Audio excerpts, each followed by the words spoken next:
Welcome to Let Me Know How It Is, a podcast about all things geek.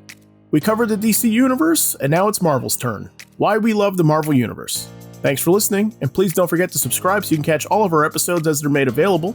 And now, on with the show.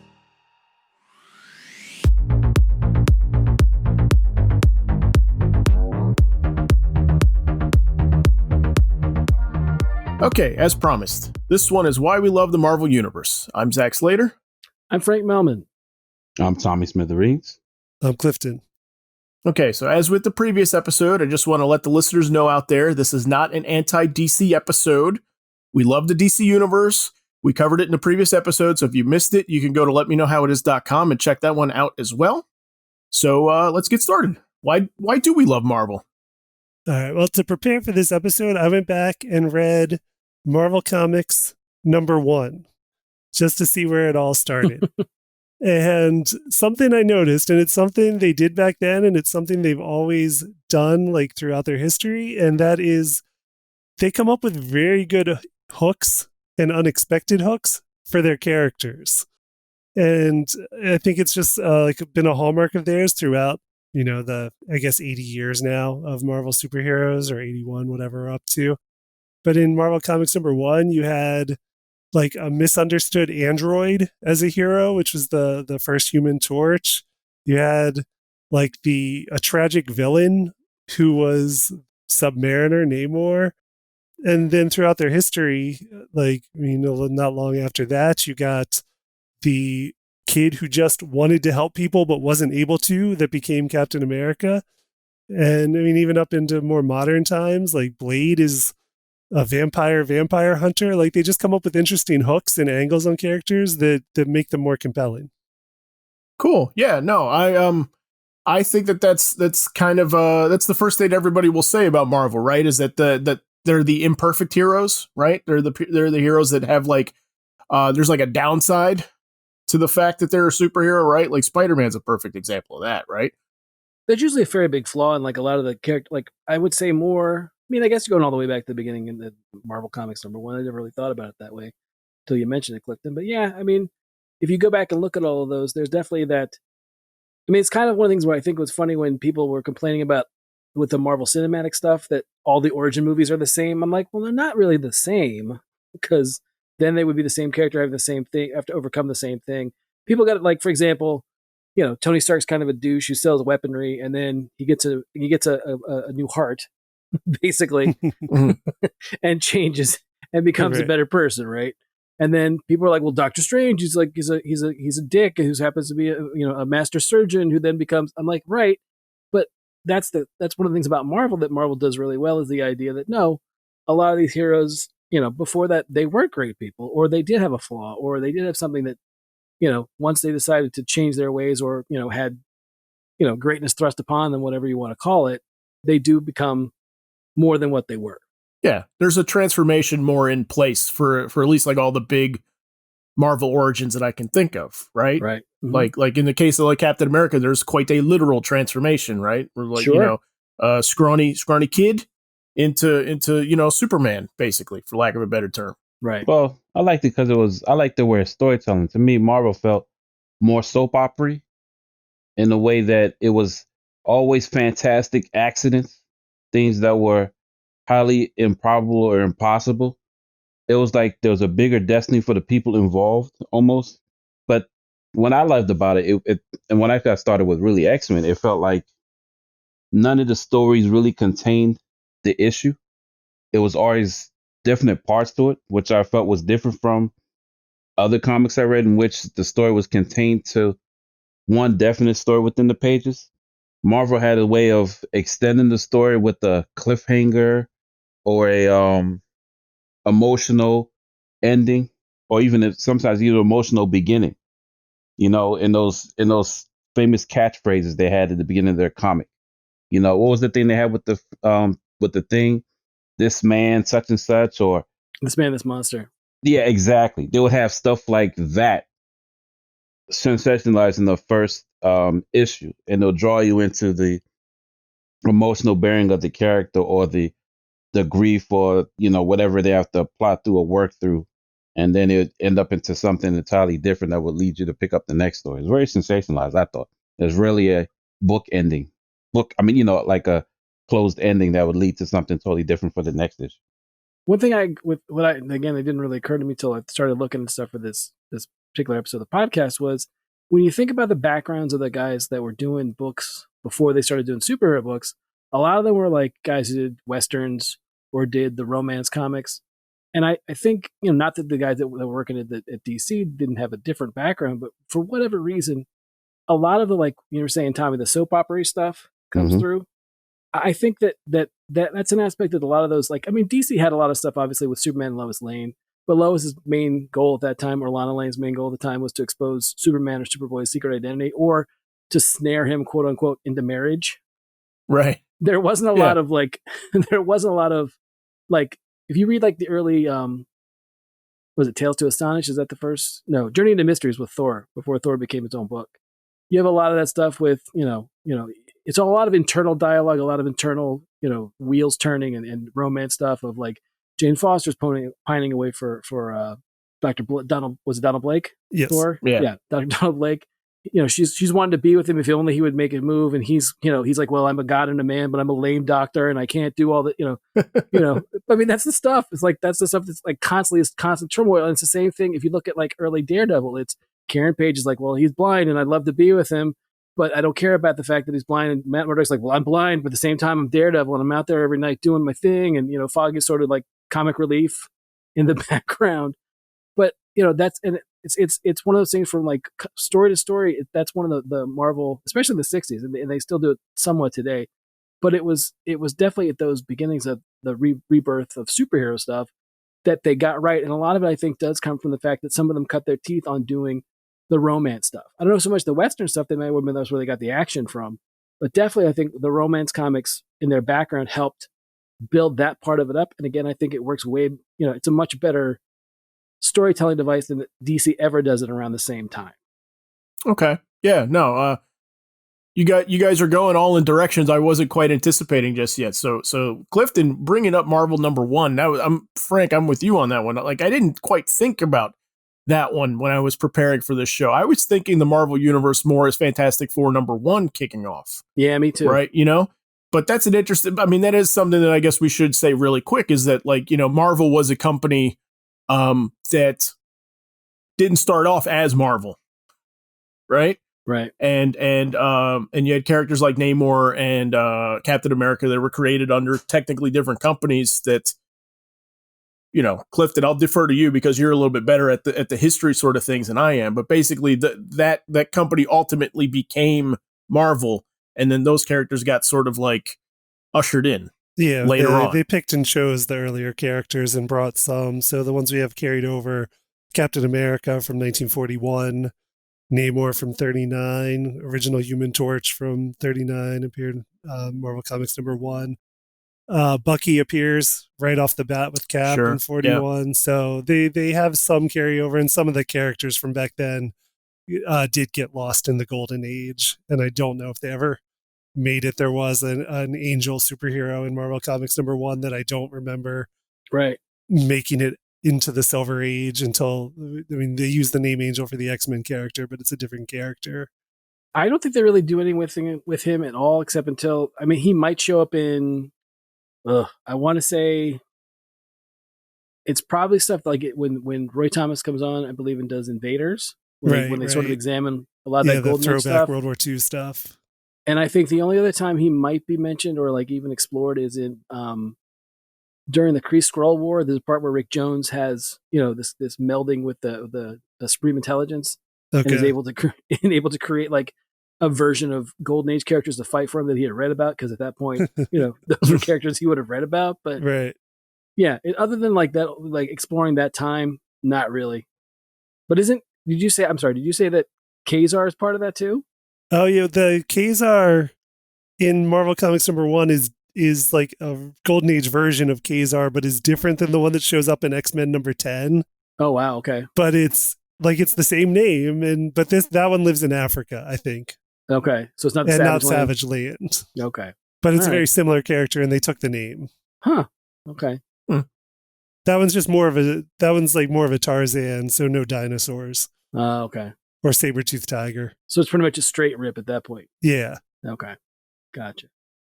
But that is one of the characters that appears in Marvel Comics #1.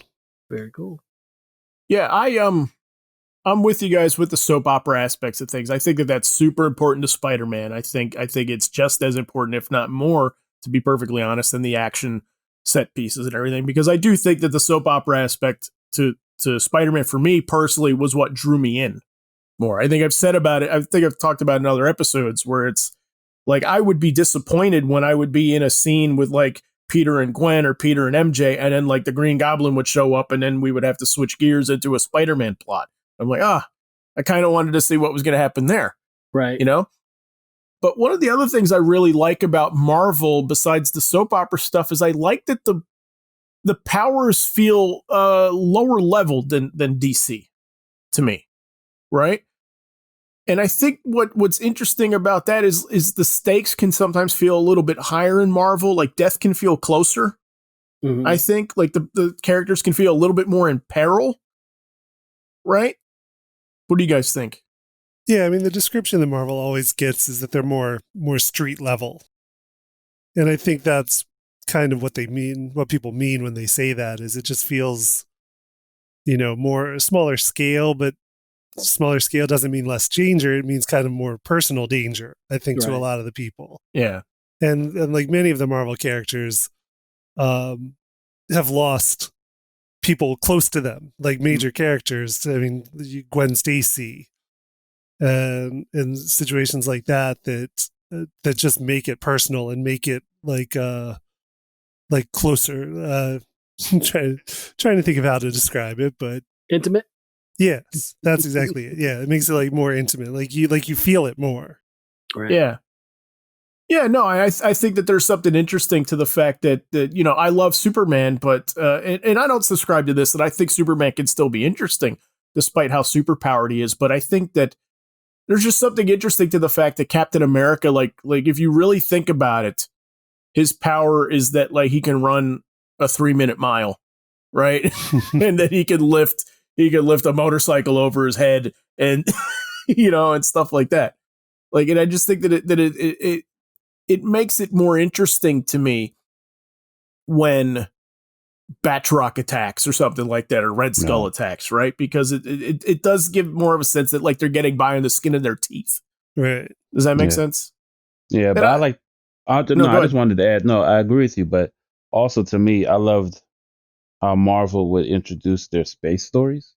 For some reason or another, I was definitely more compelled, or it felt more interesting, like with Galactus, or even the Skull Kree War. It's something about how when they did, like, I was more interested in their space characters than other. Okay. Not to say that I didn't like Green Lantern, but Green Lantern was I would argue to say was a shift after Marvel really pushed it, and not to say the Fourth World comics with Thanos and Wow, Darkseid and Highfather were interesting, but it was more enclosed in that little sector. But for Marvel, when Marvel would reach out into their space adventures, it would be, I don't know, it seemed more compelling or more interesting in regard of what was going on, even though you didn't really know what they were doing. Does that make sense? Okay. Like, I loved when they introduced anything concerning Fantastic Four, because it was rarely ever at home for a large part. It's cool that you're bringing this up, because for me growing up, like I'm getting into this stuff now for the first time, right? Like when I was a kid collecting Marvel Masterpieces trading cards and stuff like that and everything, I had zero tolerance for the cosmic stuff. None. I hated all of it. I'm like, this isn't the X-Men. This isn't Spider-Man. I don't care. And even X-Men, like when X-Men would do Shi'ar, I would hate it. Right? But now, really, I think it's because of Guardians of the Galaxy, the movie. Like it's kind of, I've gotten into how like big and how rich and how sprawling all the cosmic stuff is, right? Like Galactus is the one character I want to see most in the MCU now, right? Like that's how big of a change it's become for me. and I'll shut up. I'll let somebody else jump in. But I've been going back and forth all week about like who has the bigger cosmic cast of characters, who has the biggest cosmic world. Is it DC or is it Marvel? Because I can kind of make the argument of both. But I would ultimately say I think Marvel does do it better. I think Marvel. I mean, it depends on the era, because I still think that Marvel does present day space stuff pretty well. Like I think the idea that, I think it's issue, was it 2 or 3 of Fantastic Four is the introduction of the Skrulls. It's right off the bat. Right off the bat, you get the Skrulls, and then they're a recurring threat for decades as an alien race. But I think it's one of those things where I think Marvel is a problem. Having it be a villain or something like Thanos or Ronan the Accuser or Terrax, or even you could argue even the Silver Surfer early on, because you don't really know whether if he's going to stick with Galactus or not in that story. Spoiler, he doesn't.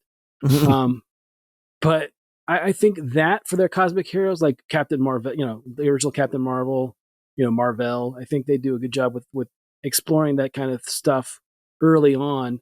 And like Tommy was saying, I mean, DC when they were introduced, all the stuff in Showcase and started rolling out those characters. I mean, yeah, Superman's an alien and the Martian Manhunter's an alien and Green Lantern, but it's not quite the same, I don't think. Yeah, it felt more earthbound, right?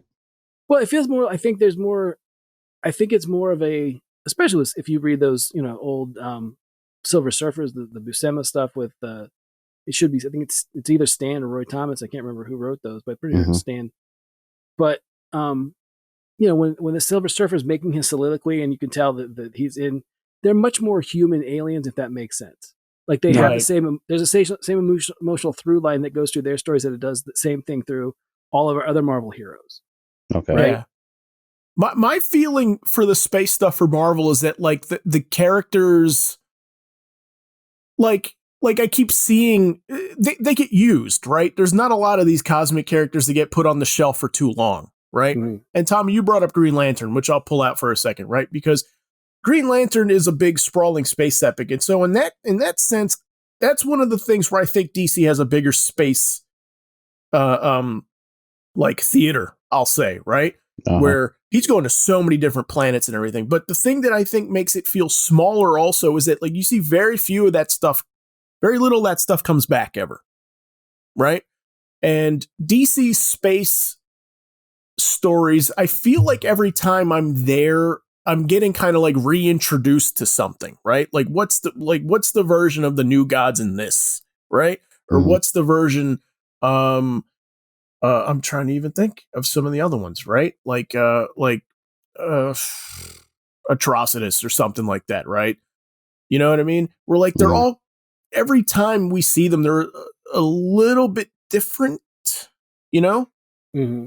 Does that make sense? Whereas like in Marvel, like Silver Surfer is very much like, there's a consistency of that character for 40 years. Yeah. You know what I mean? Yeah. Like, what the Kree are, what the Skrull are, and they will always be that. Yeah. Right. Yeah. Well, I just love, I guess mainly because I had a love for Jim Starlin.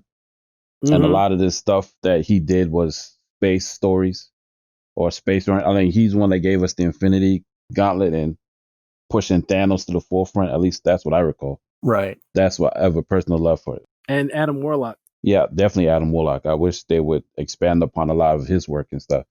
And I mean, and what's funny is my favorite space stories in DC were creations of his own as well. So, But I would say the bulk of his work was lent to Marvel or showcased in that arena during the 70s, in which he like just developed it in such a way that made it seem more epic, I guess. A lot of larger than life characters that he introduced during that time. Yeah, if you like any of the MCU stuff and the Thanos and all that stuff, you owe a debt to Jim Starlin for sure. Yeah. No, the Infinity Gauntlet is one of my absolute favorite things about Marvel. Yeah. I don't mean the story. I mean, I like the story, but I'm talking about like the object, like the creation of the object. I just think that it's so neat that Marvel has this all powerful weapon cosmic MacGuffin. Yeah, Yes. yeah. And I like the stones. I like the idea of the stones that in there's there's a MacGuffin. There's a weapon with a threat. There's like a mythology, like Dawn of Reality, like world building, like tied into it. And DC, I think, has a lot of possible weapons that can be used. I think that they have potential for a lot more that don't get touched, but they don't have an Infinity Gauntlet, right? They have the anti-life equation, which I will admit I think sounds cooler, but it's also like, what is it? Right? Mm-hmm. It's sure. Like it's not a thing. It's not a thing that can be wielded like no. the Infinity Gauntlet can, right? Like it's an idea. As long as Darkseid doesn't get it. Yeah, yeah. Well, I mean, if you think about, in general, I think about that too. It's kind of like, Marvel's got the Eye of Agamotto. It's got the Ultimate Nullifier. It's got what's some other good Marvel Cosmic stuff? The Cosmic Cube. Cosmic Cube. Yep. I mean, a lot of that stuff is just it's just really cool. Like you said, I mean, don't get me wrong, Infinity Gauntlet's awesome. I think it's a cool, cosmic MacGuffin or whatever. But there's a lot of that kind of stuff that Marvel has. I mean, I guess DC has some of it, but it's not nearly as, and it's not. It's one of those things where when I started thinking about those kind of things, if you've ever read JLA Avengers. Oh yeah. I was gonna bring that up. Yeah. Right, Tommy. There's that whole bit where they're like recounting like the evil eye and all those various things. Between the two universes, but to me, it's Marvel. Marvel's got more. Yeah, more on cosmic artifacts than DC.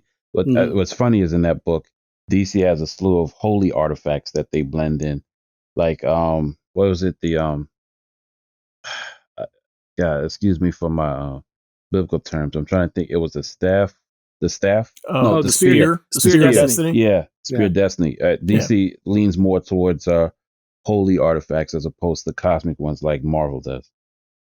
Yeah, and I think DC has things sitting there that can be used, right? Like the Medusa mask and stuff like that, and the helmet of fate and all that stuff that I don't think gets quite used as much here and there. The movies have seemed to make like the mother boxes kind of like their, I guess, sort of version of the Infinity Gauntlet, like as insofar that it's something to be afraid of, or something that wields great power over something else, or even like, DC mostly has areas that are kind of sacred, like the Source Wall, things of that nature. As Marvel has just great things of power, like the Ultimate Nullifier, things of that nature. That it goes well beyond explanation, but if even a mere mortal, so to speak, wields this, they become godlike, and they're a lot of godlike artifacts in Marvel in which the simple person can be made to control vast amount of stuff or anything basically. Yeah. If wielded. Like Korvac. There's like a whole story around that basically, right? Where Korvac is just a guy, right? That's bestowed like, incredible godlike powers. And I think, that's really interesting. I guess I'm not thinking about it as much when I was preparing it, but really, Marvel is like every man at every level. Like even in the cosmic side of things, like Star-Lord. Star-Lord is just like a guy in space. Yep. Yeah. So I've made a complete 180 on the cosmic stuff. Like I'm way into it now, but when I was 11, you just wanted those Gambit cards. Yeah, exactly. I wanted the Gambit and Wolverine holograms. Give me a hologram. That's right. Yeah. Absolutely. So what else is out there, though? I mean, what else does the universe do really well that hooks us in and time out? Superpowers. Let's just say the casual thing of mutants. Like, I feel like everybody else has to have a backstory, but Marvel would just out of nowhere give somebody powers, and depending on their powers, they'll have the imagination to stretch it. Like, for example, who would have thought a dude that can heal any cut would be interesting? But yet, you get these guys blades in between their knuckles, and he's probably arguably the most famous person in all of comics. Just a little push in a certain direction, and the person, Superman has had heat vision for a long time, but you give a guy heat vision that never turns off, you know, and then all of a sudden he's a character that you'd want to mimic or even enjoy to see how he uses those powers, you know. Sure, I guess. I don't know how many people enjoy Cyclops, but yeah. I do. Yeah, yeah. I don't think that, not to push anything towards DC, but they have their meta, but it's just not the same interest like mutants, you know. No, it's not as elegant. Yeah, Like, I mean, it's you know, I mean, X-Men has the like next step in human evolution that's just like it sums it all up in a sentence. There it is. Yeah. Okay.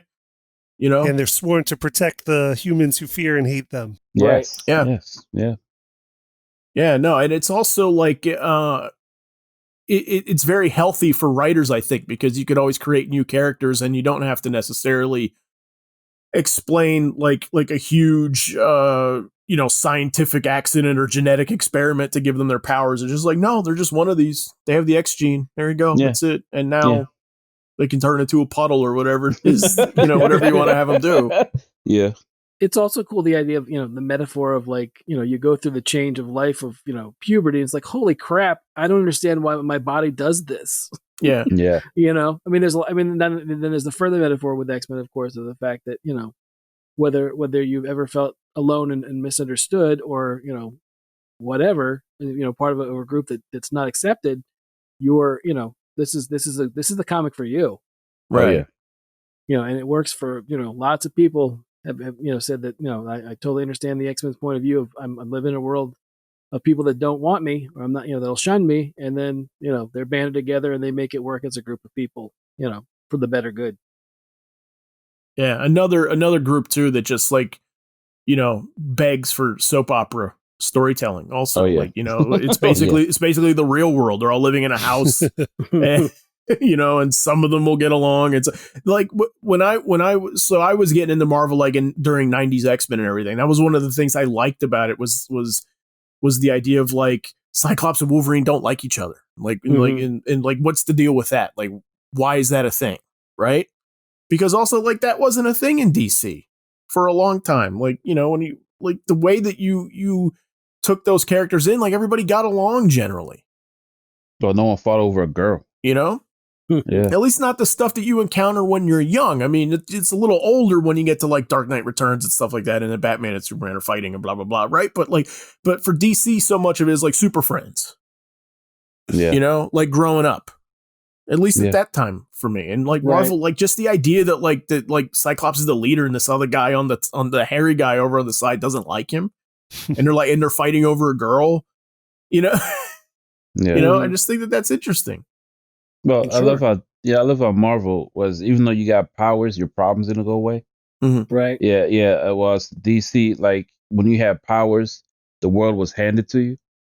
I mean, not that I shouldn't say like I didn't dislike about DC, but it just kind of bred another perspective of which wasn't clearly mined until later on, in my opinion. Yeah. But yeah, just because you made a suit of armor, you know, doesn't mean you solved your drinking problem, you know. Right. Yeah. Exactly. Yeah. Well, I mean, I think with DC, I think we talked about it with the DC episodes, the idea that, you know, as soon as you got powers, it's like, well, what do I do? The first thing I do is I put on a costume and start fighting crime. That's what you do if you get powers in DC, right? Yeah. Yeah. Yeah. Especially in the Silver Age, there's no questioning, well, I've got to use these powers for good. Yeah. I mean, think about Spider-Man. What is his first thought? I'm going to use this to pay rent. To pay rent, yeah, or make money, yeah. You know, I'm going to go make some money. I'm going to go make money with this. I'm going to join the wrestling circuit. And I'm going to be a superstar. Yeah, you know, or you know, with like the Fantastic Four, it wasn't so much. You know, I mean, they wanted to steal a rocket because Reed saw that there was a problem, and they get their powers for accident, and then they're kind of like, I don't know what we do with this. You know, there's not that immediate moment of I got to go stop people from doing bad stuff. Nah, it was a choice, or better yet, you know, with the Hulk, none of it was good. You know, Yeah,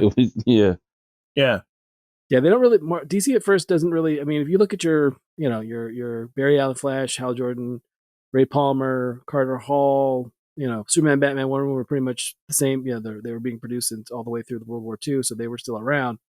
But anybody that was reborn, you know, the characters were redone for the Silver Age. That was pretty much it. They, you know, legit superhero was the way to go, and there's not really anybody in that first wave that's really kind of monstrous. They don't really get to that until you get to like your Metamorphos, or what's another good one? You know, somebody that's kind of like, oh, my powers are a curse. Swamp Thing. Swamp Swamp Thing. Thing, Yeah, your yeah. Swamp Things. Yeah, stuff like that. But right out of the chute, you know, you got the Hulk, where obviously, you know, Bruce Banner's life will never be the same because of what happens to him. And there's Ben Grimm, right? Yep. Yeah. You know, everyone else in the Fantastic Four doesn't really, you know, doesn't lose their humanity, quote unquote, or their looks, quote unquote. Mhm. But, you know, Ben from the jump is like, I'm a monster. Like, Right. what did you do to me? What'd you do to me? Yeah. You know, So, I mean, let's chase this avenue down really quick, though. So, I mean, how much of that do you think was intentional, that this is a more interesting type of story when they were sort of like creating the Marvel Universe, like, you know, 61, 62, all of that stuff or anything? Because I've heard things out there that it's like Marvel was making monster comics essentially right before this. right, exactly. Right. Yeah. And basically the thing, from what I've heard, again, you know, I don't know how true this stuff is, but the thing was essentially an attempt to try the superhero thing, but at the same time not stray very far from what they were doing all along also. Mhm. Right. And when I was going back and looking at this, like I always thought that Spider-Man was the second hero created in this, and it's not. It's the Hulk, Mhm. right? And Hulk is very much also like that, like you were saying, like he's a monster, you Right. know, Oh, yeah. like that's easily a monster comic more than a superhero book. So Right. And looking at Fantastic Four #1, like they're not in suits on that cover. No. right, No. they don't get uniforms till like issue 3. Like that cover is not a superhero comic cover. It's a monster comic cover. It's a giant monster coming out of the ground Right. with like other Yeah. types of monsters fighting it, Yeah. Yeah. like Bing and the Torch. And so, I mean, I think it was kind of them taking what they were used to working with and what they like to work with, and then kind of transitioning it. And then it transitioned fully into superhero Yeah. once it got going. It's a cool anecdote about the whole thing that Yeah. that completely works into their favor. Yeah. No, who would have thought, you know, being part spider would be interesting or even not creepy, you know? Right. Yeah. I mean, yeah, I'd argue to say that a lot of the ideas came from monster thoughts or, from the early beginnings. Yeah, most definitely. No, I think it opens the door for a lot of cool different avenues, because, like, you know, I feel like we're poo-pooing on DC a lot here and there, and we're not. Like, we love DC, but like DC is kind of like aspirational almost, right? We're like everybody in that Silver Age, like you were saying, Frank, like they all have jobs, they all have good jobs, Yeah. and they're all kind of Yeah. like perfect humans, right? Yeah. Everyone's doing well. Yeah, nobody's worrying about rent, or, I mean, they've got the same. I mean, and I keep coming back to that, but I mean, I think it's an essential thing that, you know, when I think about Peter Parker, you know, those early, you know, it's like they're, you know, he and Aunt May are like a week or two away from being kicked out of their place. It seems like, right? right. Yeah. You know. It feels like, yeah. Is what it feels like. They create that tension of like, no, this is, you know, I don't know, I don't know how to rent.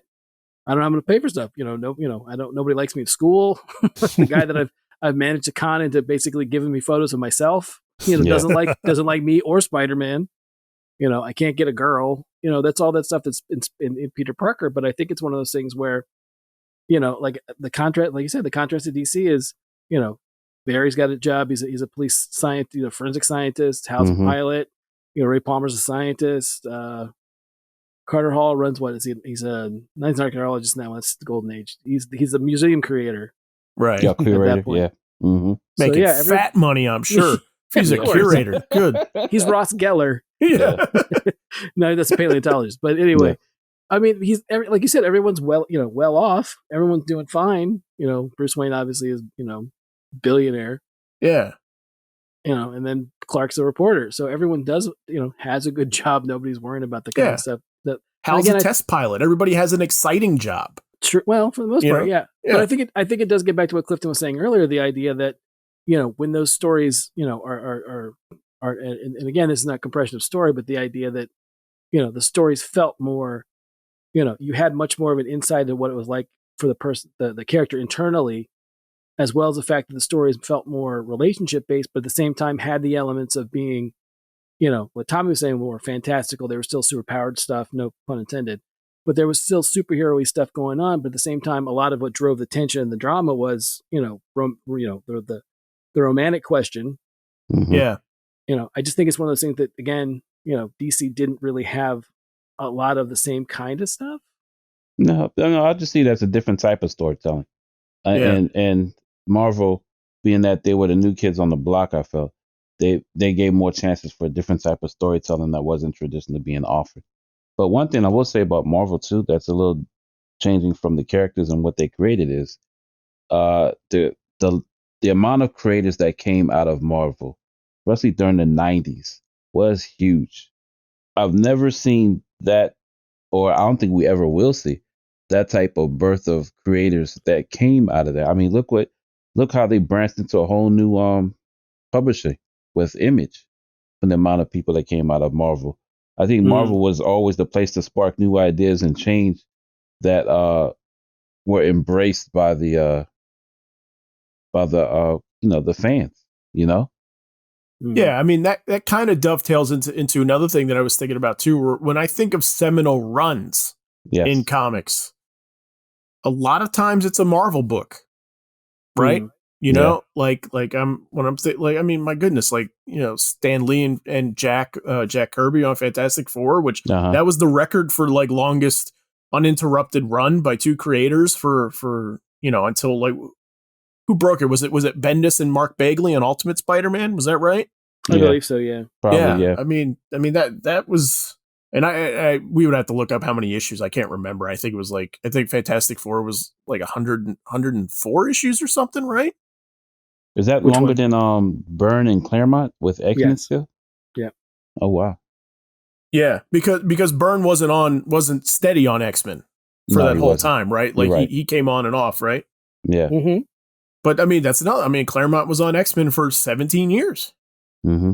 And people forget Walter Simonson's stint on Thor. That's a legendary long run. Yeah. Or even Byrne on Fantastic Four. Mm-hmm. That was a long run. I mean, Marvel definitely had, I guess, Frank Miller's Daredevil. Yeah. I mean, that's one that still gets talked about for sure. Yeah. But yeah. The Stan Lee and Jack Kirby run was Fantastic Four #1 through 102. Okay, wow. 102. Including Fantastic Four Annual 1 through 6. Wow. Okay. But I do think it's interesting with something you said, Tommy, that we need to focus on was the idea that a lot of times at Marvel, when guys would leave Marvel, like whether it was to form Image or just left Marvel to do something else, there was a lot of talk of, well, what are they going to do at DC, right? Yeah. Mm-hmm. Like when Kirby left, what does Kirby do? Kirby goes to DC, and what does he do? He creates, Fourth world. He creates the entire fourth world, right? And Commandy and OMAC, and creates all that stuff, and the stuff that, for a long time nobody really did anything with. And then, you get like the Great Darkness Saga and some other stuff, and then like 90s and early 2000s, DC mines all that stuff for like Superman the Animated Series, and for what's the event I'm thinking of at DC that had the Omax and had like basically like around, I would say there was all that stuff after that where like Darkseid's is in crisis, and there's various events where they start to use those characters. But I think the same thing happens in the 80s when Byrne comes over to do Man of Steel, and Frank Miller comes over and does Year One. George Perez revamps Wonder Woman. I'm trying to think about it. I'm trying to think, there's not really a time where someone's like at DC and like Marvel's like, oh, I can't wait to poach this person. Okay. No, it feels like they're going. I see what you're saying. It feels like they've made their summer run for Marvel and then they go to DC.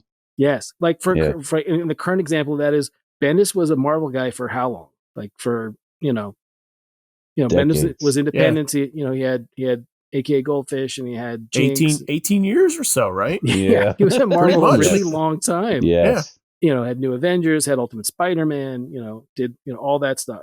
And then it was like, can't wait to see what Bendis is going to do with DC. Yeah. No, for sure. Bendis felt felt big. Him jumping over. Yeah, no, I agree completely. And I just see like ads of like what it was like when Kirby jumped over, because I wasn't alive for that, but that was huge. Like, he's coming.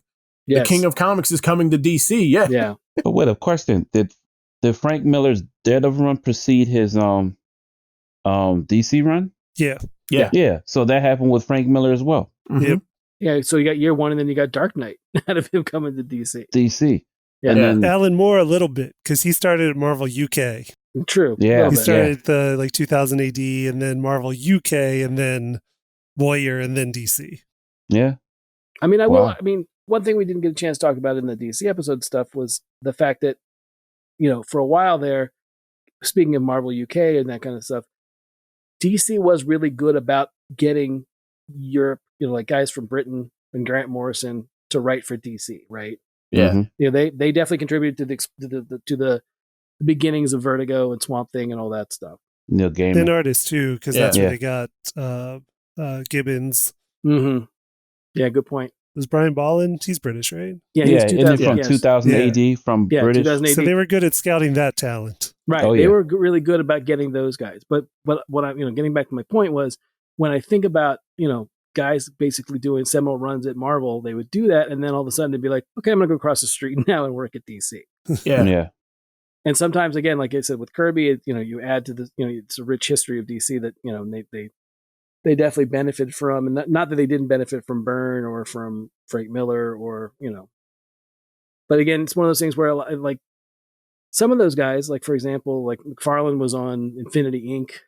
before he did, Spawn, obviously, or before he was on Spider-Man or on Amazing Spider-Man. So And Mhm. Liefeld was like Hawk and Dove mm-hmm. Yeah, before, you're right. I forgot about before that. X-Force. Yeah. Right. Well, yeah, and I think going in that direction too. I think Jason Aaron was one of those too. Like more recently, right? Like he Mhm. was on Scalped at DC, Right. which was getting critical acclaim and all that stuff. And it was, it was a big book and everything. But I've always been perplexed as to how Jason Aaron got away from DC without doing a Batman run. Yeah. You know what I mean? You had a guy who was doing a critically acclaimed crime book, Yeah. and somehow, I think he did a one shot. I want to say, like Possibly. during like Joker's Last Laugh or something like that. He did like a Penguin book or something like that. I believe. I Mhm. think it's kind of tough to track down, but he goes to Marvel, and what happens there? Like he's like Thor. he does a seminal run on Thor, Yeah. right? Yeah, like the greatest run on Thor since Simonson, basically, and that this stuff is going to start to be like tapped for like Thor 4 and everything. It's like I do think that sometimes that they tend to kind of give a creator a chance to do something big. When Morrison jumps over, he gets XMen like right off the bat. Mm-hmm. Yeah. Yeah, but generally, I think it does go the other way. I think it's generally Marvel to DC as opposed to the other way around. I mean, Yeah. granted, Morrison's a good example because it's one of the things where Morrison definitely cut his teeth with Animal Man and Doom Patrol long before he did other independent stuff or British stuff or European stuff. But when he got to DC, that was when he did those early books, and then eventually went to Marvel. But to Yeah. me, Morrison's always going to be a DC guy. No, I agree. I think Morrison's the exception to that rule. I think I think he's DC guy that went to Marvel and then like it didn't work out for whatever reason and then went back. Right? Mhm. Like, yeah. Yeah. Oh, yeah. No, but Marvel's had a lot of the new beginners or the new creators on the block. But at one point, again, sorry to readdress the 90s, their artists, oh my gosh. X-Men being still the highest selling comic book of all time with Jim Yep. Lee. Yep. Jeez. I mean, look how many the number of people that came during that time frame that were just great artists that I guess charged new life in the comics that no one ever seen before. Who would have thought that certain people's manga style or sensationalism or splash pages reinvigorate comics in that way, shape, and form, and just have the plethora just start from Marvel. Mm-hmm. Yeah, they felt in the 90s they felt younger. They did. Most definitely, right? Cuz outside of the Flash, like we've said, like Flash is kind of the one DC book in the 90s that I remember hearing buzz about. And there was really nothing else. Like, and of course Batman, I'll say too, because I actually think 90s Batman is really great. Yeah. But there's not a whole lot. I mean, there's moments, DC has moments here and there, but like I feel like consistently almost that the 90s was like Marvel's decade. Yeah. Almost wholly and solely, damn near. To their detriment, because they ended up filing for bankruptcy. But Yeah, very true. Very true. Well, they probably got bigger than their britches for that brief period of time, though. But no. I can't think of a time in which people weren't looking to see what Marvel was creating new. I Right. mean, just look how many franchises they're eating off of from that just period of time. From XMen with his or X Force, Yeah. X Factor was huge during that time. I mean, everything mutant related was big, even for the ones that people didn't want to read. Yeah. And their characters evolved too. That was the interesting part for me looking back at that too, right? Yeah.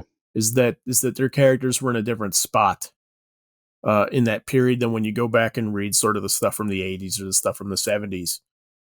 You know, I forget who brought it up. I said Clifton, it might have been you, but you were saying like Gwen Stacy died, you know, and, Right. and, Yeah, and seminal for a while, moments. and like that was a meaningful death that meant something and would still come up. And she stayed dead for a long time. Yeah. You know? Yeah. Yeah. Right. Well, Bucky did too, for that matter. Yeah. Yeah. Think how long When- Bucky was dead. Bucky was dead for, but it was kind of like the Like trifecta. 70 years. Yeah, the trifecta for a Yes. long time was Uncle Ben, Bucky, and Gwen Stacy were the ones that could never come back. Right. Yeah. And they've since, I believe, all come Yep. back at some point or another. Has Ben come back? Even Uncle Ben? I believe there's stories. Either it's like Spider-Verse stories where he shows up Right. as being like either like a dream sequence type thing, Yeah. or he shows up as an alternate version or whatever. But I thought I could be wrong. I thought that Uncle Ben would come back as well at some point too. Yeah. Yeah. What was the term? Dead like Bucky dead or whatever? Yeah, for Yeah. a long time until Brubaker brought him back for Cap. So That's another person, Brubaker. Yeah. Another great one. He was on it for Yeah. like 8 years. 8 years, man. That Yeah. Winter Soldier. Jeez. yeah, great. I don't stuff. think anybody argued his return when you brought him back in that fashion. You know. Right. Yeah. Good stuff. Yeah, I remember hearing a story where he was talking about jumping over the Marvel, like, because like I guess like he and Bendis are friends, and Bendis was trying to get him over there, and he was like, "All right, what is it going to take?" And he's like, "Well, the only thing I want to do if I go there is I want to do Captain America, and I want to bring Bucky back." And then he was like, Bendis was like, "Okay, let me go make a call. Let me see," and then basically like called him back, and it was like they said, "Good, let's do it." They said, "You're good." Wow. Sure. Wow. Yeah, because he said it was a story he always was waiting for that story to be told, because when it was originally published, he's like, there is some shade of gray there, right? There's an out. And he was always like, well, why haven't they brought Bucky back? And then supposedly like the story that he heard is Stan Lee would say like, we'll do it when the sales drop low enough. We'll bring it back as a star. Yeah.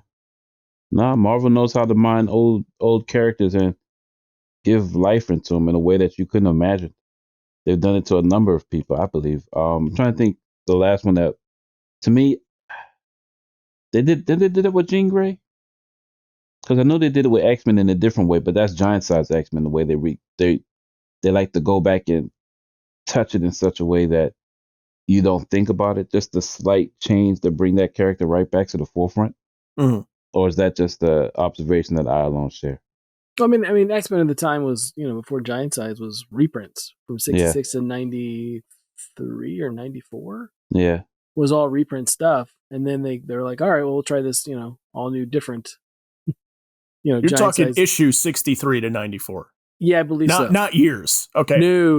Okay. Yeah. Sorry, No, issues. let's clarify that. Yeah, issues. I'm sorry. Yeah. That they talk about that they didn't really have, X-Men was just a reprint book at that point, and then they finally decided with, I believe, with X-Men 94 and Giant Size X-Men to bring in, Storm and Nightcrawler and Colossus and Wolverine and Cyclops, who no one likes.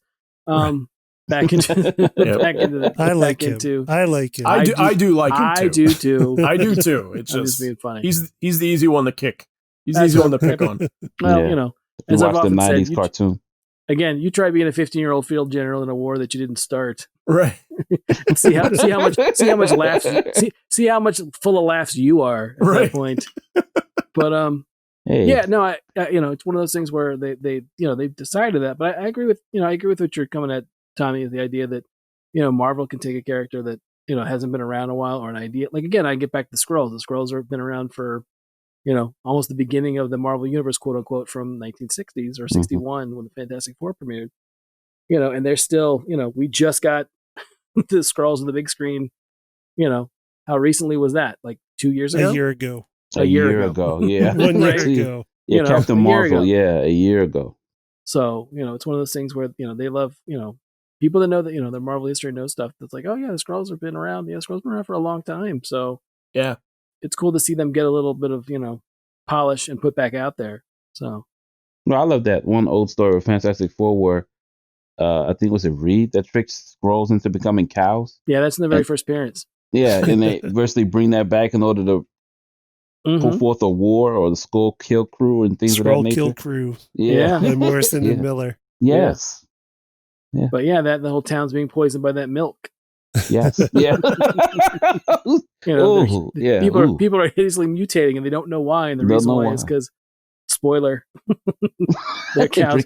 They're cows that are Skrulls. So I've never heard of this. Oh, you've never heard of that story? No, I've never heard of that. It's a Fantasy Four annual by Byrne during Byrne's run. So great. Yeah. Oh wow. And then Skrull Krill Crew is a group of people that have the ability to see Skrulls when they're in shapeshifted form. Like they can tell who the Skrulls are because they ate hamburgers that were made out of those Skrulls. Skrulls, cows, so it's basically like Skrull Mad Cow. Yes. Huh. Yeah. Yeah. Oh, yeah. Oh, wow. yeah. Okay. God, that sounds nutty, but that sounds cool though. Oh, yeah. It is. Yeah. Yeah. So I mean, it's it's a good bit, but definitely a good bit. I agree that there's a lot. I mean, again, getting back without spoiling anything for anyone who hasn't read it yet, if you've read anything of Jonathan Hickman's Power of X or House of X, yes, I was thinking that too. There's so much stuff that's callback to stuff that's come before in XMen. Like it's there's so much like stuff that's Easter egg, but Easter egg in a way that he's referring to stuff that's come before. If you know a character, what makes a character turn or what makes a character tick. He's got that, even like from a panel to panel, it's nothing really, there's a great, I remember when I read that issue and Namor's page, remember Tommy? Oh yeah. And I called you and was like, you have to, what about that Namor bit? That Namor bit's amazing. That's amazing. It is. Yeah. It's a nice callback to it. Yeah. It's an amazing bit for Namor. If you've read Namor in any form over the last, 81 years of Marvel stuff. It's a great bit because it calls back to stuff that's happened before. So, not that DC doesn't do that, but I think, I do agree with Tommy. There's a lot of times where Marvel will just take something that's been, I guess, good. Like I said, a good way to take it is just taking it and polishing it up again and putting it back out there and be like, here's a new take on it that we haven't seen before. Yeah. Yeah. Without tarnishing its history or even changing it. Well, because I think that the danger with DC sometimes is that when they do that, they're picking something that nobody's heard of in a lot of cases. And Marvel seems to, when they do this, at least you've heard of Bucky. Like, you know what he is. It's not like there's no research of like he's Cap's partner that died in World War II, right? So like you're aware of him already. There's not a whole lot of work that you have to do. But if DC is going to do like an Anthro series, right? Okay, everybody go Google Anthro right now. Right, sure. Right. Well, no, I agree. Or if you and you'll get my point. or like if you have Aryan, and then it's not the Aryan, it's the sorcerer from Atlantis, Arion, Aryan. Yes. You would have to do a fair amount of research to figure out what the hell is this character. Right. But I mean, I think what I think, in a roundabout way, when Tom and I are talking about the idea that Marvel will take something from the past and put it forward, what I do like about Marvel is, and while I'm a diehard God, I love Crisis on the Infinite Earths, Marvel doesn't reboot their universe. Yeah, thank you. I was going to say Marvel does not enjoy the retcon as much as DC does. Marvel doesn't. I mean, they'll do it here and there. I mean, granted, obviously Reed Richards and Ben Grimm didn't fight World War II at this point. Yeah. And Tony Stark wasn't in Vietnam. Right. Right. He wasn't in Indochina when he got shot down and now that's where he built. No, we're not still fighting the Reds. That's not the turning thing for a lot of these books, or we're not in a space race. That's not why the FF are going into space. Yes. But what I think, and it's one of the things where it's interesting that I think, again, getting back to Jonathan Hickman, the idea that the first time we got a real kind of crisis event was when they redid Secret Wars recently, right? Yeah, which I love. I love it too. When you say, Tommy, that's like the closest thing to like, I remember again, I was sitting in a parking lot waiting on my wife to do something, and I called you. I said, have you read this yet? I said, he's doing Crisis on Infinite Earths at Marvel. It's exactly what it is. Exactly what it was. Because it was, there's all these different, characters from different universes, and they're going to have this patchwork Earth or planet again, kind of like they had in Secret Wars. And then, in the end, it's going to basically be a restart for all this stuff.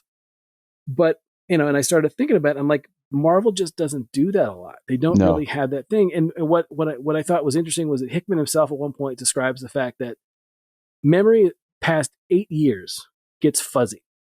Like he says, you basically have trouble past thinking back 8 years in your own history, much less anything else. So that's how it works for. He's like, in his own mind, that's how it works for Marvel. The idea that 8 years is about the point of like, well, past that, it's all fuzzy. Did Reed Richards fight in World War II or did he fight in Vietnam? We don't really remember all that. Right. And that's why Frank Richards is always going to be a kid, because really 8 years past that, we don't remember. Like, we don't remember when Franklin was born. Was he born in the 60s? Was he born in the 70s? Was it 82, 83? No, that was 8 years past. Yeah, so it's kind of his thought process on most stuff was the idea of like, 8 years past and we don't really think about it. And I think also, I think the start of the Marvel universe is kind of a factor in that, though, to me, right? Because DC, for the most part, was books, right? There was a Batman book, there were Superman books, there was Wonder Woman, and all these other characters, right? And like none of them converged to each other until like what's the first Justice League appearance? Help me out. Brave and the Bold 28. You're right. Okay, so a lot of those books are kind of like in their own lane, right? For the most part. When I was looking at it, like Fantastic Four comes out in 61, November 61, right? Yep. And by March of 63, this is an important month for Marvel, I think. March of 63, you have Spider-Man #1, which guest stars the Fantastic Four. Yep. You have that same month, the Fantastic Four meets the Hulk in their issue. It's like 13, I think. What issue is that? What issue is it? Do you remember? What issue is that? I want to say 11. Okay, I can't remember. 11. I didn't jot down the issue number in my notes. I should have, but that month is sort of. I mean, and there were others, right? Like Namor's in Fantastic Four before that, like in 62 and stuff like that. But like they have from 61 Fantastic Four coming out. They've created the Hulk. They've created Spider-Man. They've created Thor. Right. And then by March of 63, they're playing with getting all of those guys together. And then by September of 63, you get Avengers #1. Right. Zach, we were all around it. It's issue 12. Was it? Yeah. Okay. we were one over and one under. So okay. You would have gotten it because you didn't go over. So. Price is Right rules. That's right. Price is Right rules. Yeah. There we go. Yeah. But no, I think so. Like Marvel seems to be intended to be a universe like right from. Like I don't want to say right from the get-go, but very early. Right. Well, no, I kind of sort of agree with you and disagree with you. I felt it was more so like guest appearances to make a celebrity guest star, that type of felt. That's what I felt what Marvel's doing. Absolutely. But we're saying that these guys can now meet each other. Oh no, I'm not disagreeing with you at all. It's just it felt it wasn't. See, well, what was it that? I didn't really. I always thought that was the case till something like Acts of Vengeance occurred with the Marvel crossover, in which you had certain villains who never fought other heroes, and it was almost like it blew my mind because I didn't think certain people fought other people up until that point. Like Magneto never fought the Fantastic Four, or Doctor Doom never messed with the X-Men, that type of thing. It was. But he is in Spider-Man though. No, I know. Doctor Doom is in what was that, Spider-Man 5? Yeah. Yeah. No, but no, I agree. I'm not. Please, I'm not disagreeing with you at all. I just felt that they were. It wasn't until that crossover I looked back and it was guest stars. Does that make sense? It was up until that point I was wholeheartedly thought, oh wow, this is one big world, one big universe. You can run into anybody in this universe. I mean, one is the fact that since they're all in New York, you would think they would trip over each other every moment. Yes.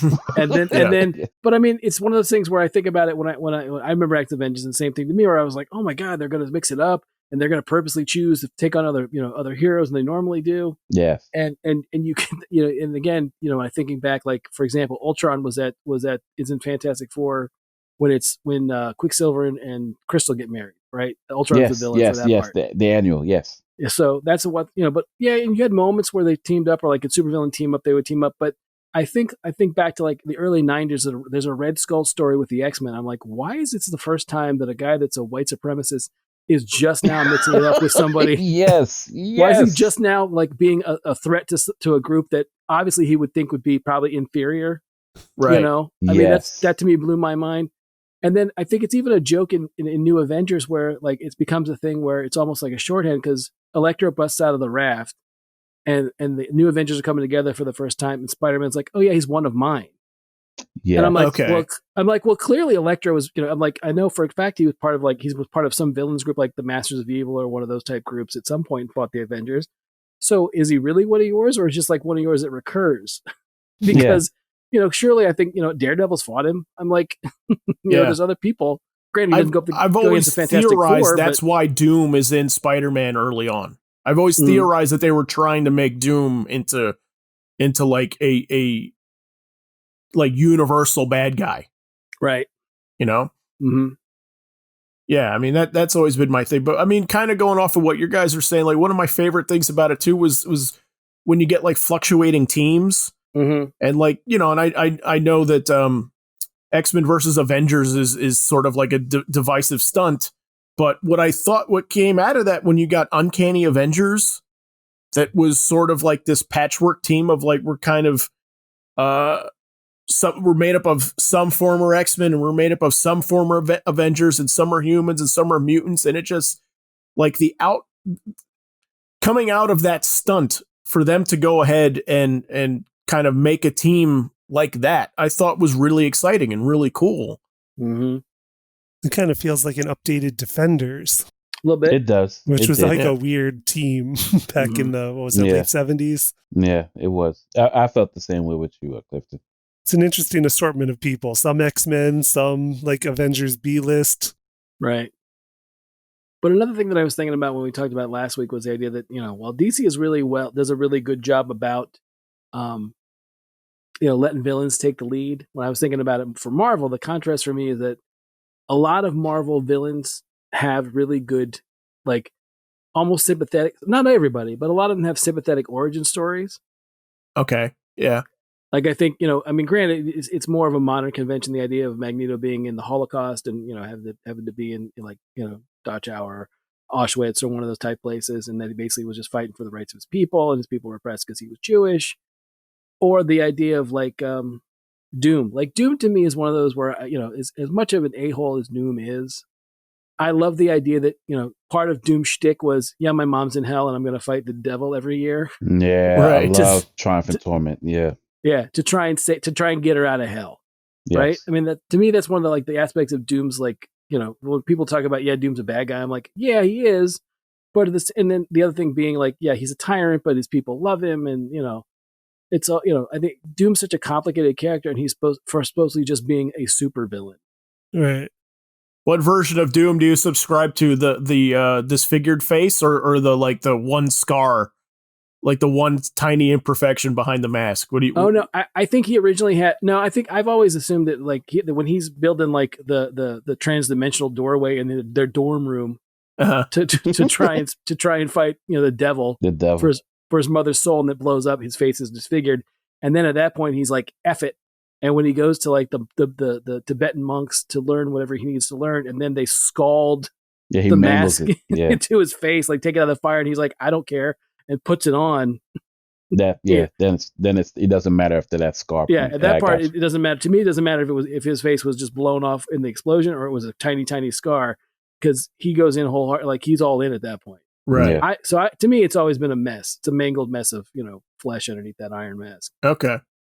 Now, having read Marvel Comics #1 again and villains, is that Namor was introduced as a villain initially. Yes, yeah. And he's been antagonist at different times to Fantastic Four and then anti-hero and hero, but still more or less anti-hero. But his motivation as a villain in that Marvel Comics #1 way back in the day was that the humans had destroyed the kingdom that his people lived in. Mm-hmm. Like they had dropped charges on it for the pretense of exploration, but it blew up.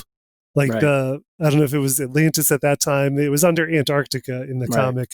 And Namor's mother went up to infiltrate the humans to try to get them to stop, and ends up having Namor as a result, meeting a good human. But like that is the motivation for his villainy is he's waging revenge on his people being wiped out.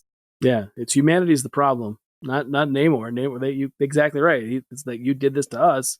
I'm coming back to take care of business. So yeah, Namor's a complicated figure in Marvel history. It's one of the things where I'm a big fan of Namor, and Namor. One of my favorite issues of Fantastic Four early on is the one where he and Doom team up, and and they tear the Baxter building off. They tear the Baxter building off its foundation.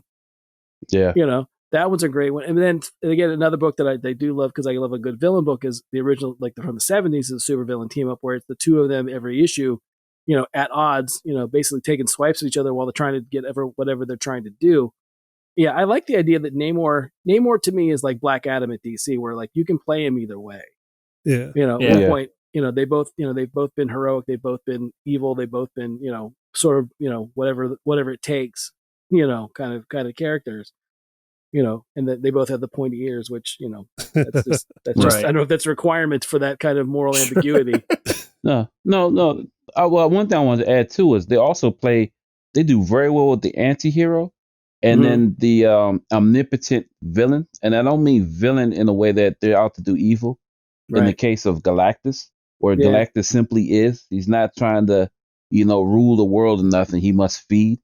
Right. So in that pretense, he's the villain, or in the other example I was given was the Punisher or Deadpool, in which basically they do villainous stuff, but you're compelled to enjoy their stories and not see them as a villain because of their agenda, basically. Yeah. Wolverine for the longest time too. Yeah, Wolverine is another one. There's also a long history too of villain characters turning around and becoming heroes. Also in Marvel, a lot of them. I mean, more than you think. Sure. Off the top of your head. But I mean, if you go back to, I mean, like I remember at one point, like Juggernaut was an X-Men. Yeah. Rogue. That'd be a good topic. Yeah, Rogue is another one. You're right. Rogue is another one. Face turns. Yeah. Yeah. Super villain face turns. Okay, but let's start closing out. We'll close out the same way that we closed out for DC. So what is a Marvel stunt that you guys think best encapsulates the Marvel universe in one story? Because I mentioned one last week when we were talking DC, and Tommy brought up his favorite of DC's Kingdom Come, and I threw in a mention to Marvel's. So I'll bring it up here for mine, which is the 4-issue Marvel's miniseries by Alex Ross and Kurt Busiek. It came out in January to April of 1994. It was a prestige book painted by Alex Ross, written by Kurt Busiek, letters by Richard Starkings.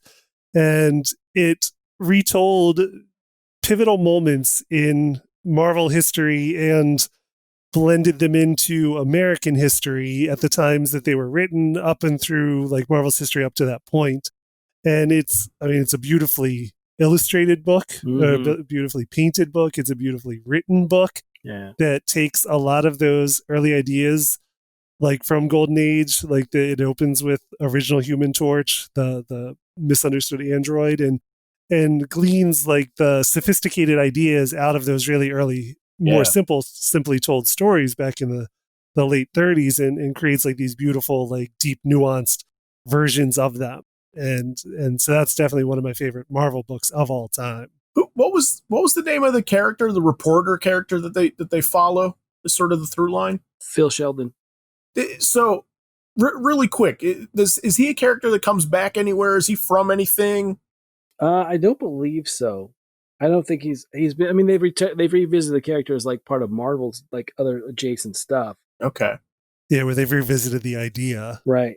I remember. I was very young when this came out, so you guys would maybe have a better idea of what it was like when it came out. But I remember this was before like people knew who Alex Ross was. Right. Yeah. It was his big explosion on the scene. Yeah. The fact that this book was painted, I remember my brother bringing it home and was like, "Take a look at this." I was like, "Whoa!" Like it just looked like nothing else off of the rack. Right. And I remember really quick because one of my favorite covers ever is Marvel's, I think, number 2. It's whichever one is the X-Men cover. Right, Angel. The one of Angel like holding like the mutant girl from the crowd throwing rocks. From the angry mob on the bottom. Oh my God, it's just telling such a story in one image. I love it. We'll put that cover up in the notes section as well. Yeah, it's Marvel's number 2. Marvel 2? Okay. Yeah, you're right. I do have a funny story real quick about that. When Marvel's came out, the comic shop that I used to work for, the retailer that went to the retailers meeting for Marvel that year, they were just going through all this stuff of like all these Marvel 90s titles, and nobody really seemed to care, right? They're like, whatever. And then they show a shot. They put it up on the the PowerPoint or whatever. They show up on the screen the shot of Giant Man stepping across the street from the viewpoint of being on the street, and everybody lit up. Right. Like they're like, oh my God, when can we get this book? And that was the thing about Marvels that I never forgot was the idea that Marvels at the time was completely revolutionary for what Marvel was doing in '94. Right. Yeah. And it definitely puts you on the street in the middle of all of these things, in the middle of the Galactus invasion. Yep. That's cool. Yeah. All right, who's next? I'll go next. Okay. So for me, when I think about Marvel, when I think about stuff in general, and I thought about it for a while, and I thought, well, I might go with the Spider-Man story, but for me, when I really think about Marvel and what a Marvel story for me really is, I thought maybe Kree Skrull, but I would have to go with the Great Darkness Saga. I'd have to go with Dark Phoenix because it's such a culmination of all the stuff they're setting up and they're building towards and they're inching towards, and you can see the transformation of Jean Grey. And then you get to that final cover, which I believe is like 137, which is Cyclops and her in the blue area of the moon. They're fighting the Imperial Guard.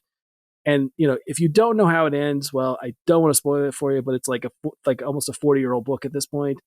But just the culmination of all that stuff, and it's Byrne and Terry Austin and Claremont all hitting on all cylinders, and it just comes together, and it goes into the issue next when Cyclops takes off, and it's a recounting of the Marvel universe for the X-Men. To me, it's just one of those things where I think about other Marvel stuff that I love and enjoy, but to me is just that it's really hard to get better than that storyline encapsulating what Marvel was all about for me. Interesting choice. Okay, yeah, no, it's it's a seminal book for a reason, right? Right. Yeah, no, it's terrific. I was betting with myself about which books you guys were going to say, so I lost that one. I thought for sure, Frank, you were going to say a different one. But okay. What did you think I was going to say? I thought you'd either go with Secret Wars. Yep, that's what I thought you were going to say. I like Secret Wars a lot. It's just one of those things where, to me, it's if you take the toy element out of it and it was just a book on its own, I might like it more. Mm-hmm. But the fact that it was designed to sell toys, it just kind of it kind of cheapens it for me. Okay. Okay. And Dark Phoenix has become like the go-to model for a lot of comic storytelling after that. Mm-hmm. Like everybody chases that. Well, it's one of the things where also, like, for the longest time, anybody that's ever dealt with the X-Men, all of their stuff is just a love letter to Claremont, Byrne, and Austin. Yeah. That point is just there. That's the touchstone. So. Oh, okay. Well, for my choice, I also have a secret love for X-Men, but I wasn't going to do that just because I guess it's the go-to one. To me, what shocked me was, I believe it was Lobdell's run, in which he kills Xavier and then gives us a whole new universe with Age of Apocalypse. Yeah. It's not the best story. It sort of falls on its weight, but I love how they upend and give you the world of the X-Men turned upside down, what seemingly unstoppable villain, and a whole brand new universe and a reimagination of the Marvel universe through their imagery of mutants, in which you don't see coming. They change every lineup. It's temporary. There's no way they stick to that, storyline and such. But it was a kind of shock to the system on what they could do with the X-Men and potentially give you new characters or just reimagine tweaks to it and such. I enjoyed it for what it was. I mean, mind you, there's a lot of it that doesn't hold up well, but their decision to shake it up in that way, shape, or form was different to me, and I enjoyed their attempt to creating something wholly and new. I could have went with Infinity Gauntlet, of course, but I think that's the due to the cinematic universe, that's the thing that everyone reads or sees or even is memorable in that regard. That's my pick. I didn't mean to poo-poo it or anything. I just hack. Yeah. Yeah, no, it's a cheat. It's a completely cheat. But I cheat in all of these. I always cheat. As we wrap up. No, I'm saying Infinity War, the movie. Okay. Right? Like if you want the Marvel universe, it's there, right there.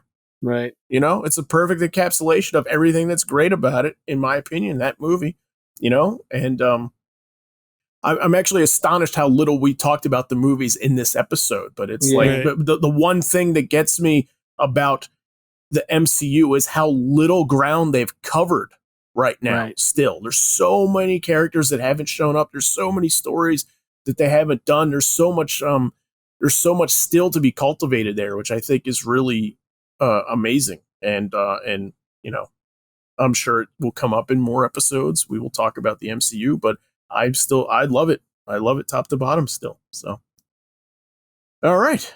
So that's why we love the Marvel Universe. Be sure to tell us in the comments why you love the Marvel Universe. And while you're there, if there's a topic you'd like to hear us discuss, go ahead and leave a suggestion and we just might use it on the air.